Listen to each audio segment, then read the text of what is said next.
Цените требаше да се качат до плафон за владата да одлучи да преземе нешто. Бектеши со едва и донесената мерка за ограничување на трговската маржа не донесе промени во поглед на цените и не успеа да го смири револтот кај народот. Граѓаните реагираат дека ова не е доволно и не очекуваат намалување на цените во иднина. Поскупо може да очекуваме, ама за поевтино тешко. Уште не сум поминал, сега прочитав. Веројатно ќе има, не знам, врз основа на ова што е маржата.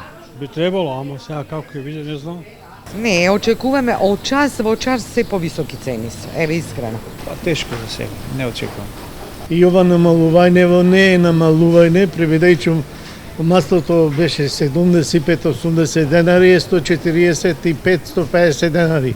Какво намалување со 5%, значи први ги кренеа цените и сега ги намалува за 5 до 7 лево беше 34, сега го земам за 32. Значи само 2 денари е намалено, а и претходно беше 32. Така да не сум многу задоволен од изјавата на министерот и од намалувањето. Не верувам дека ќе има толку брзо промена, бидејќи трговците ќе почнат валјда од утре или задутре маржата да работат со новата маржа. Очекувате ли дека ова мерка ќе помогне? Не очекувам. Многу е мала мерката за да помогне на граѓаните.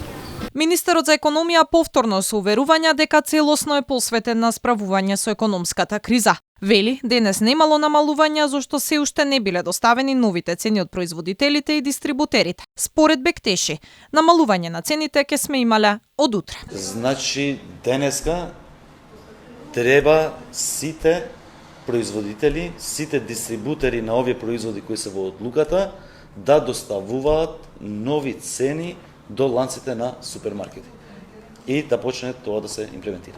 Додека бизнис секторот алармира дека е пред колапс, министерот уверува дека производителите не се соочувале со зголемени оперативни трошоци откако престанале да важат мерките на ограничување на трговска маржа и 0% ДДВ на 31 мај. Според него, ограничувањето на трговската маржа ќе била доволно да ги намали набавните цени на производите.